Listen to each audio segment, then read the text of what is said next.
A very warm welcome to all of you to this very special session, Turning Business into a Cause. It's a very curious subject, but I'm here at the 6th International Conference for Social Responsibility. It's not only just a personal privilege to be here, but the topic is worth debating and discussing. A very eminent panel with me, so I will start with introducing and then go on deeper to delve into the subject matter and what does everybody interpret from this topic. I've got with us Mrs. Mohini Daljit Singh, Head Max India Foundation, Professor Colin Coulson, Thomas University of Greenwich, UK, Dr. H.S. Anand, IAS Co-President, Euro India Centre, Huzaifa H. Khorakiwala, Chief Executive Officer, Walcott Foundation, Peter Walker, Senior Consultant, PLA Consulting Limited, UK, Rajnikant Patel, Managing Director and CEO, Indian Commodity Exchange, and Deepak Jolly, Vice President, Public Affairs and Communications, Coca-Cola Limited. I'd like to start with you, Professor Colin. India is a very curious country, and the topic is curious as well. We've got a lot of challenges ahead of us. We've got 350 million people below the poverty line, another 250 just about making it, which means half of our population is just about making it, despite the fact that we are one of the fastest growing economies of the world. Put it in context for us. What does it mean to you when you look at India and debate a topic like turning business into a cause? I see most organizations operating in a very competitive world if they want to attract the most talented people. And young people today and talented people want to feel that they're doing something worthwhile with their lives. You know, they want to feel that at the end of each day they've actually contributed something. So I think turning your organization into a cause, it's very real. And certainly organizations I'm involved with, for example, Community Network, you know, the vision there is that no one on this planet should not be connected to someone who can help them with relevant advice. You know, Co2Co, another company I'm chairman of, you know, very much our vision there is that we should make it very easy for people to understand complex things and make it very easy for people to do difficult jobs. People have one life on this earth. So I think if you're a business leader, then you owe it to your people to give them something worthwhile to do with that precious time that they have. And it's not just profits. We're talking about, of course, companies making profits and doing in just that process, Rashni, they do a whole lot of good. They create employment in a country like ours where employment is critical. More and more, I think, businesses are realizing that they need to go out and do much, much more, isn't it? That's right. I think in a changing scenario where you're looking at people's empowerment, particularly with the investing class, and doing the right thing the right way. I think that's the key driver for the business, that you do. Profit maximization is not the only cause. You've got to look at, can you do a business which can touch lives of the bottom pyramid? I mean, that's the way. And as we become more integrated into the total global business, I think that's going to be the key driver, how you do your business. How you do your business. There is, of course, also skeptics who believe that CSR is adopted by companies basically as a PR exercise. Deepak, your comment. I don't agree with that, because till the time it is not fully ingrained in your DNA, I don't think you can even move a feet forward. Now, just to give you an example, when we were, reworking our strategy of how we will do the businesses worldwide, we talked about manifesto for growth, and it was about 6 P's. And 1 P which came importantly was on planet, and what you want to do on planet. And we had to take it very seriously. So it is not about just giving back to the society. And as pointed out, that it's not about how you do the business, but in terms of how you also integrate your stakeholders, which is so important. So there is a movement from what you call from shareholders to stakeholders, and that's critical. And how you build bondages with community and build sustainable communities around your work area. Peter Walker, what happens when there are shareholders and stakeholders? Not always are they happy when profits are diverted from a company for a cause. It's no coincidence that 50 years ago, J.R.D. Tata started the process here, paying people for an 8-hour week, establishing health clinics for employees, education systems. It wasn't because he was a great philanthropist with a bleeding heart, because he knew as anybody who employs knows, that a contented workforce is more likely to turn up regularly. Absenteeism goes down if they're healthy. If they're properly educated, you have a next generation. So there is a virtuous circle here, but it starts with putting it through the management chain. And that doesn't cost money. It costs commitment, it costs resources, but at the end of the day, you have a sustainable business and one that develops within the society in which it operates and can grow. And if India and any other emerging economy is going to succeed in developing, is going to succeed in meeting in some way the needs of those who are at the margins of society, then it has to grow its economy and it has to embrace more people into an employed society. Josefa, Peter just picked up a very interesting point. Tata's, he's just taken an example. It's been happening in India for the longest time. You are also part of a heritage business. What do you think? India also has a very rich heritage of giving, and it was started in the business sphere by the Tata group. And today there are a lot of groups like Godrej, and Azim Premji recently donated $2 billion as an endowment for the education. And Shiv Nadar has donated, and people have donated very large amount of money, upwards of more than $100 million. So giving is part of Indian culture. It is prescribed in the Hindu culture and as well as in other religions. And giving is part of CSR, because the spirit of giving is what dominates CSR. So the spirit has to be that you need, it's commitment and the right spirit that Yeah. you need to turn business into a cause. right. So the starting point is the spirit. When you have the spirit, the emotion and the inclination, then you build up, you create ideas, and then you find solution to the social problems. What about you, Mohini? What are your views? I mean, I'm going to touch now on certain specific problem areas which are facing us, and that, you know, healthcare. We have 50% of this country's population which has no access to any healthcare at all. So how do we turn business into a cause? Do you believe that every company should adopt one cause, whether it's education, health, financial inclusion, or can it do a bit of everything? As far as I see it, the Max Group is in the businesses of life. So, you know, very broadly speaking, our business is a cause with health insurance, healthcare, and life insurance. So having that, obviously, when we decided we wanted to give back to society, growth must be inclusive, we had to anchor onto our strength, which is healthcare. We know how to do it, we do it. And we will do it better if we are not only doing it for profit, but we get the added value when we can reach out to society and actually provide quality healthcare to the underprivileged. And this is my mission. This is my focus in the Max India Foundation. Right. Mr. Anand, give us your views. You've got international experience as well. Healthcare, education, and financial inclusion, right? These are the three areas where there's a lot of, you know, good to be done. But these are also the three areas where there's a lot of money to be made. How do you go about it? Well, I would look at it in terms of the dharma of business. So when you look at a country like India, you were struck by the quality of its working, class. You have about 435 million people in the working class, of which almost 90% work in the unorganized sector, in the informal sector.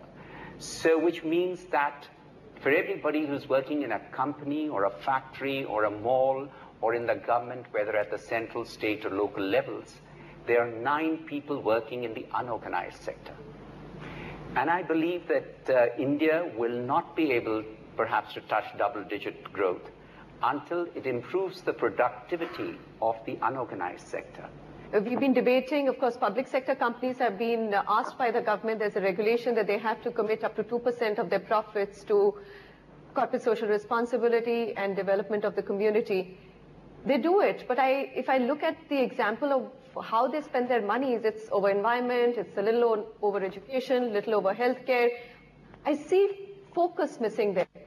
Yet, when there is a private company like Infosys, which quietly takes the agenda of education, or a Wipro, and just goes about doing it and in a systematic, sustained manner, do we really need to bring in that rule, which we are debating? 2% of your profits must go towards CSR.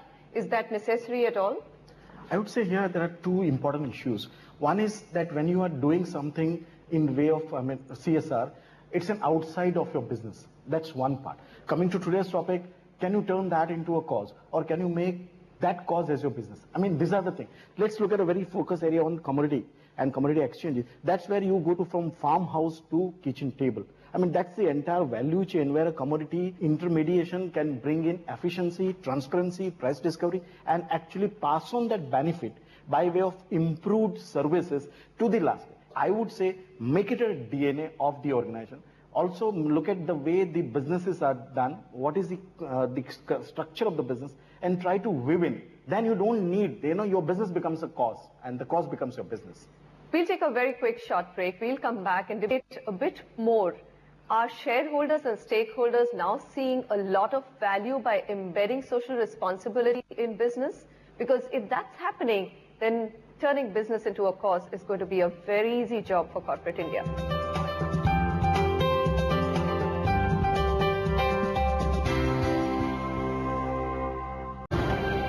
Weeknights at 10 on NDTV Profit.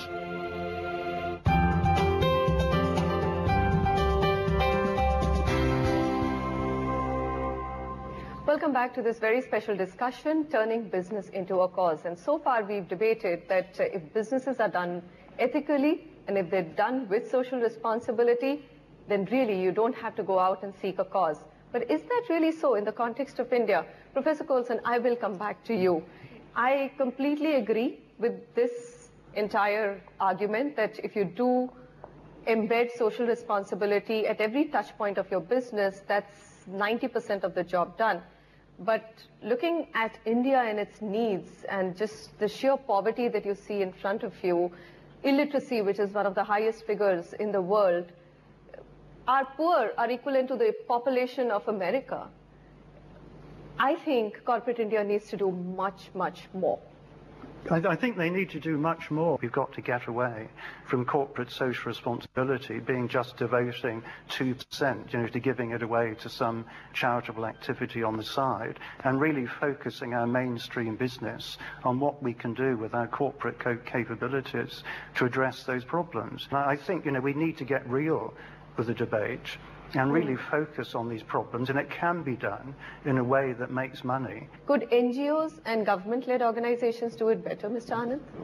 Well, I think it has to be a partnership between civil society, academia, and professionals, and the corporate world. If we are able to provide education of quality to a large number of people at a reasonable cost, because if you study the market, they will not be able to pay more than a given cost.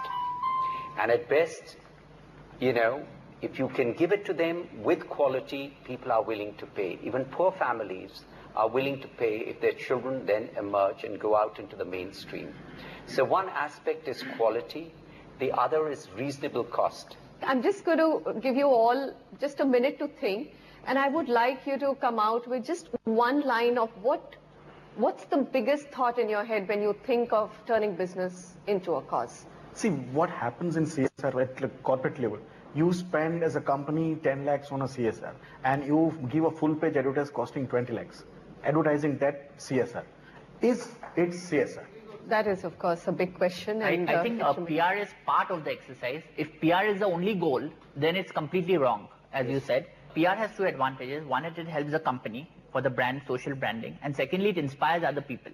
A lot of other people get inspired to do social work when they see this kind of. One thing we haven't spoken about, the return, which may not be so visible on the CSR to the company in terms of motivation, in terms of self-esteem, particularly for the employees, but also to the image of the company, which the stakeholders all look upon with pride and with more credibility and more confidence. These are intangible, but the moment we try to quantify that, it becomes a different exercise. But you can actually quantify it, because I've looked at particular case studies, and I could have endless examples where there's a benefit.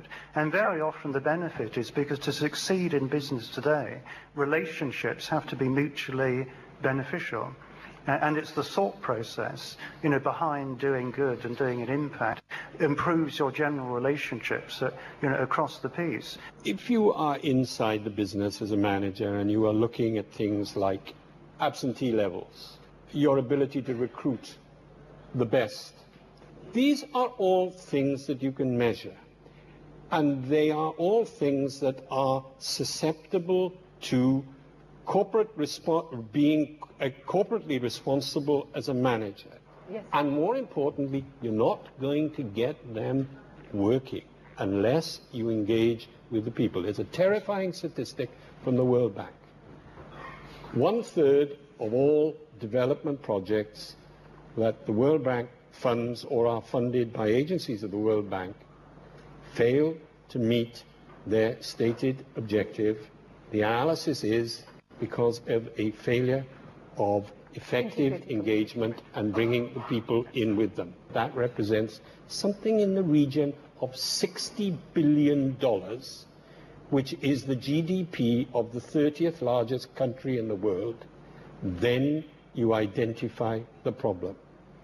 And the problem is to make what we're doing relevant to the people that are doing it, and more important, relevant to the people with whom we are doing it. I would just like to give one example, which is on working with the farmers. You had a drip irrigation project where government was giving them 50% subsidy. As a corporate, we decided to add 35%, and on a per farmer basis, we said the farmer will need to pay 15%. Now that was a successful model, because today the ripple effect of that has gone to about 339 farmers. Then I think we are treading on a very thin line. I've said that you've got to do it in the area of your business, in your area of specialization. And you build in partnerships, regardless of whether it's NGOs or government or professionals giving time or, in kind. You can still take it forward, provided people buy into it, they contribute. So it's the quality of the partnership and the centrality of what your organization is doing. I think these are the two pillars of that arch of social responsibility. Thank you very much. Very, very interesting discussion, very interesting thoughts. And of course, the key thought which has emerged today, you don't have to turn your business into a cause. Your business itself can be a cause. Coming up next is the very prestigious Peacock Awards for CSR. Keep watching.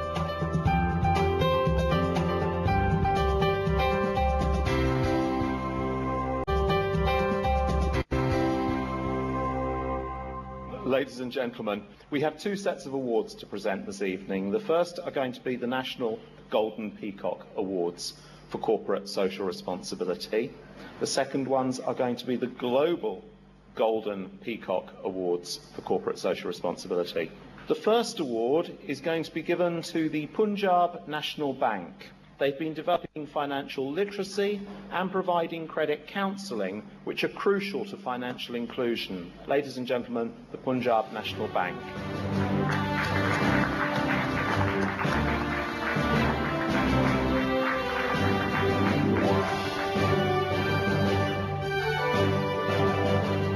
The next Golden Peacock Award for Corporate Social Responsibility is going to be offered to Tata Motors Limited.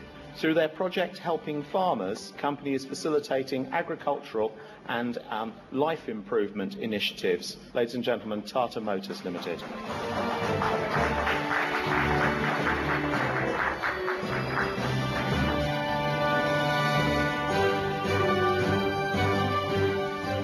The next award is to Reliance Industries Limited's Hazira Manufacturing Division.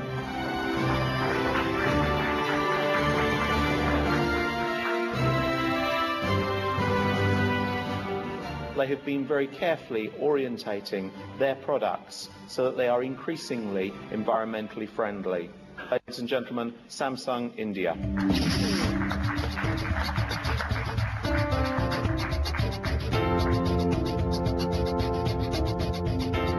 IT and social media companies have grown exponentially in recent years, and by their nature they see the potential where others very often struggle to do so. The next recipient is Zenzar Technologies.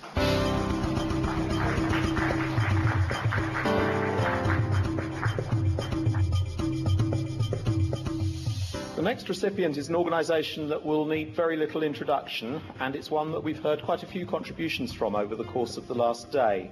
Ladies and gentlemen, Coca-Cola India.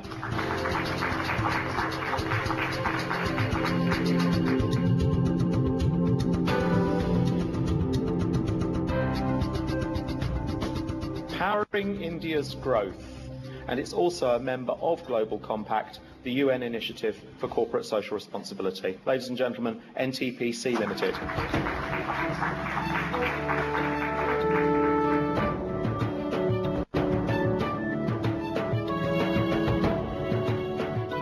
They've been producing a very wide variety of petroleum products for many, many years. They define their business as serving the community. Ladies and gentlemen, Hindustan Petroleum Corporation, HPCL.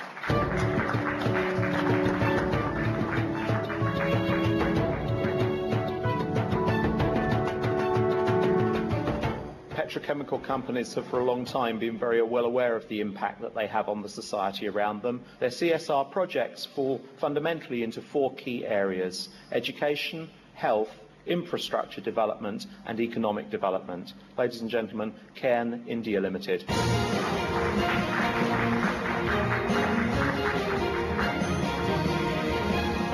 The Ultratech Cement division is part of the Birla White organisation. Birla White is the 6th largest white cement plant in the world, and it has the largest capacity in India, exporting to 26 countries across 6 continents. Ladies and gentlemen, Ultratech Cement Limited.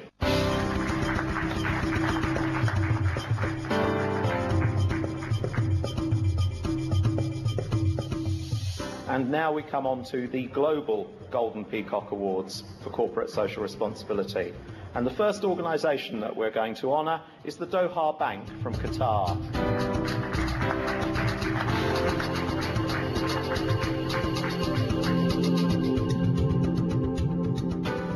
Max India Foundation, through its Pan-India projects, has worked with 244 NGO partners, benefiting over, ladies and gentlemen, Max India Foundation.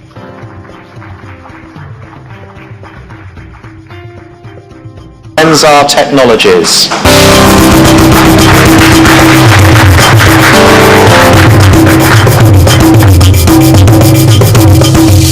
The next recipient is an organisation that will need very little introduction, and it's one that we've heard quite a few contributions from over the course of the last day. Ladies and gentlemen, Coca-Cola India.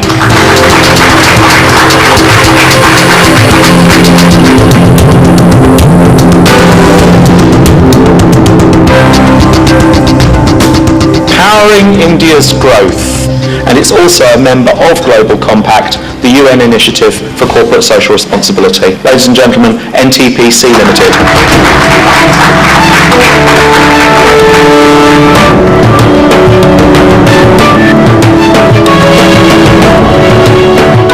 They've been producing a very wide variety of petroleum products for many, many years.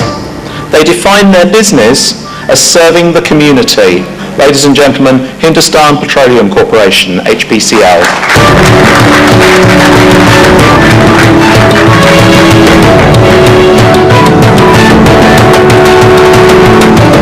Petrochemical companies have for a long time been very well aware of the impact that they have on the society around them. Their CSR projects fall fundamentally into 4 key areas: education, health, infrastructure development and economic development. Ladies and gentlemen, Cairn India Limited.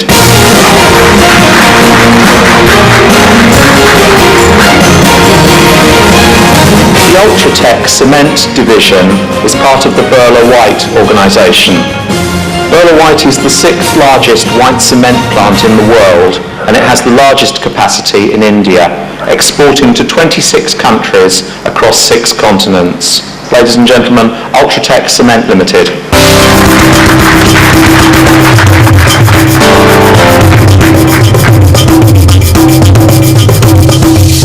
And now we come on to the Global Golden Peacock Awards for Corporate Social Responsibility. And the first organisation that we're going to honour is the Doha Bank from Qatar.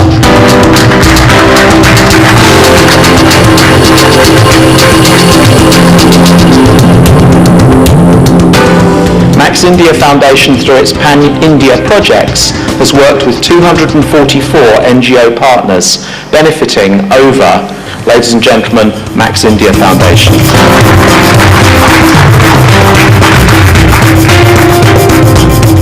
The next organisation needs very little introduction as well. It's a household name. During the swine flu epidemic, the makers of Lifebuoy soap rallies in key affected areas, explaining why proper hand washing was so important in the prevention of the spread of the disease. Ladies and gentlemen, Hindustan Unilever.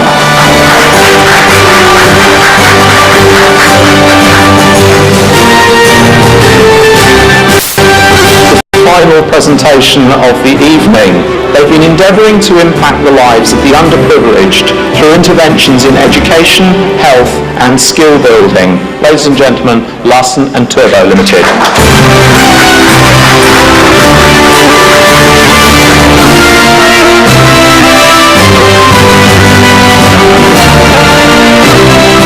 So, ladies and gentlemen, that concludes the Golden Peacock Award. Thank you very much. Thank you.